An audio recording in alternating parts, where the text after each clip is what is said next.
Nous devons dire que, de notre point de vue, la rencontre de Paris, des 27 juin au 3 juillet 1994, qui a abouti à un document final au contenu dense, explicite et indicatif, en termes de calendrier pour la sortie de crise dans notre pays, a été un temps fort pour tous les Gabonais désireux de voir l'alternance et le changement s'effectuer au Gabon. Ce à quoi s'est ajouté l'audience du 4 juillet 2012 à l'Élysée, où la société civile et la diaspora gabonaise ont pu faire valoir leur point de vue à la France, un partenaire de première importance qui, à l'issue de la rencontre, n'a pas objecté, mais au contraire, a dû s'en servir le lendemain 5 juillet pour l'audience Hollande-Ali Bongo. Nous retenons de cette audience la proposition d'organiser une conférence nationale souveraine comme réponse incontournable à la crise multiforme que traverse notre pays depuis 2009. C'est à partir de cet élément que nous voulons apprécier la situation de l'opposition gabonaise en général et celle de l'Union nationale en particulier. Il apparaît à nos yeux que la ligne de démarcation au sein de l'opposition, comme au sein de l'Union nationale, ne vous méprenez pas, se situe entre le camp des partisans de la rupture favorable à la salutaire conférence nationale souveraine, toujours d'actualité, et ceux de la réforme, plutôt enclins aux mesurettes et autres accommodements qui en font très souvent des opposants professionnels du pouvoir, qui, parfois, et pour certains, ne réchigneraient pas à gérer de temps en temps avec le PDG. Les habitudes ont la peau dure. Madame Djenon et moi-même, qui avons l'opportunité d'être ici avec vous, pouvons vous annoncer ici et maintenant que nous faisons partie d'un important groupe de cadres de l'Union nationale qui s'est organisé en courant sous l'appellation des souverainistes, faisant ainsi référence à l'importance primordiale de la vox populi, au nom de laquelle les dirigeants sont censés exercer le pouvoir. Les souverainistes, c'est le camp du refus du fait accompli.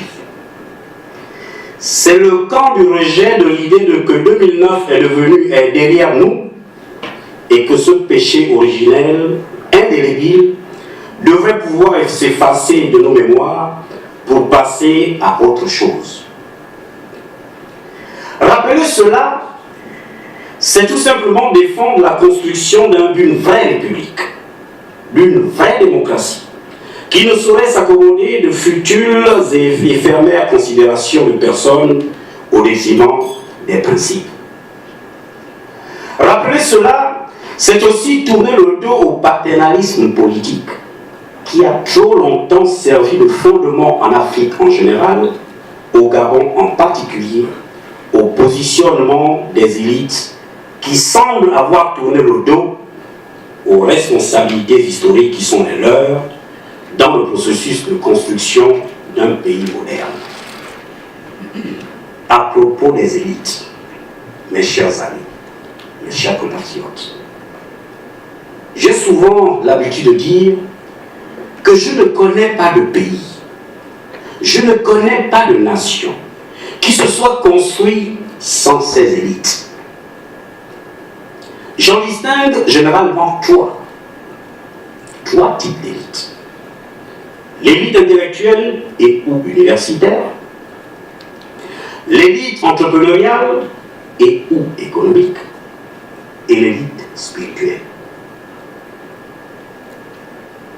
Tout chercheur sérieux qui s'intéresse à ces questions cruciales ne pourra distinguer objectivement dans notre pays l'une de ces élites. Domestiquées qu'elles sont, le pouvoir politique. Au Gabon, où est l'élite intellectuelle? Où est l'élite économique? Où est l'élite spirituelle? Elles sont toutes phagocytées par le pouvoir politique. Lorsque l'on sait qu'il y a plusieurs siècles, l'élite spirituelle a contribué à la consécration des droits de l'homme. L'élite économique a construit la France. L'élite intellectuelle, depuis le siècle des Lumières, qui avait le monopole de la critique intellectuelle, a permis de faire avancer la France. On parle aujourd'hui de l'émergence, mais je ne connais pas de pays émergent qui n'ait émergé sans la participation de ces trois élites. À mon sens, ces trois élites constituent la locomotive indispensable de l'évolution du pays. Bref, celle-là même qui permet au pays de se hisser dans les hauteurs subliminales de la connaissance, de la science et du progrès.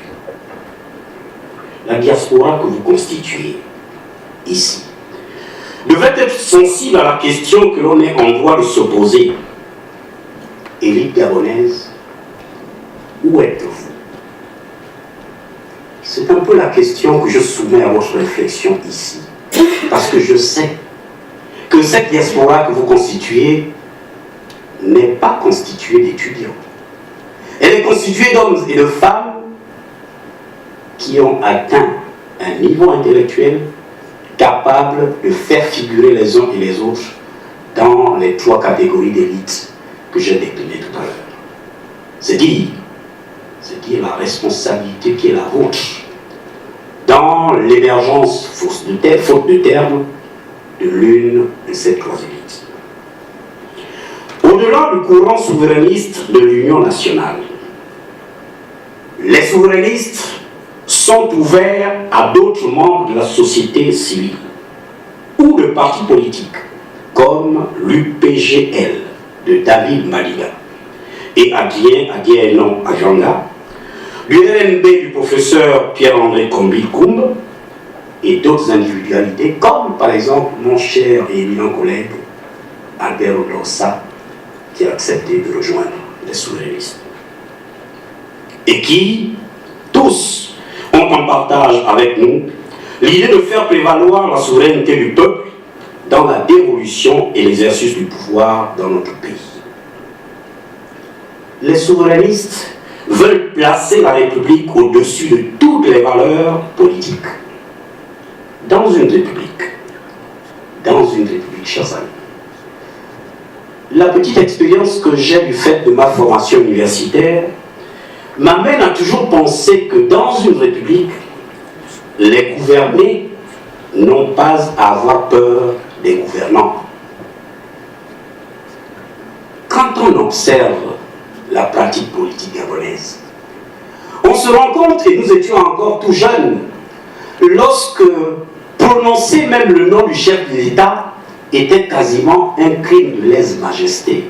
Le nom du président se chuchote dans les cachettes. Aujourd'hui, parler d'Ali, c'est de se poser la question de savoir si on n'est pas fou. Et moi qui vous parle, qui subit les affres de ce système, et qui depuis bien de 3 ans travaille sans salaire, simplement parce que je suis de ceux qui ne reconnaîtront jamais le régime d'Ali Bongo Ondimba. Mes propres parents me prennent pour un fou. Parce que dans leur tête, parce que dans la société gabonaise, on a réussi à inculquer aux Gabonais l'idée selon laquelle les gouvernants sont tout puissants. Mes chers amis, le juriste que je suis est obligé de vous dire que seul dans une royauté, le nom du roi est sacré. Dans une république, les gouvernants ont peur des gouvernés parce qu'ils savent que la souveraineté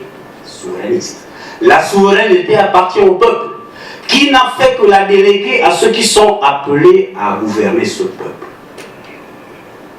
Mes chers amis, vous qui êtes l'élite, D'où nous vient cette idée de comprendre que le président de la République est une personne intouchable. Hier, j'étais à une soutenance de thèse, j'étais membre d'un jury de thèse hier à Sceaux.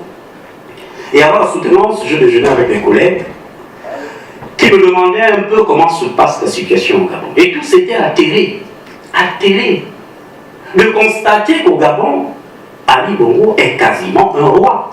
D'ailleurs, il est chef de l'État, chef du parti, chef de l'Union des musulmans, chef des maçons, bref, chef de tous les hommes, j'allais dire toutes les femmes. Suivez mon regard.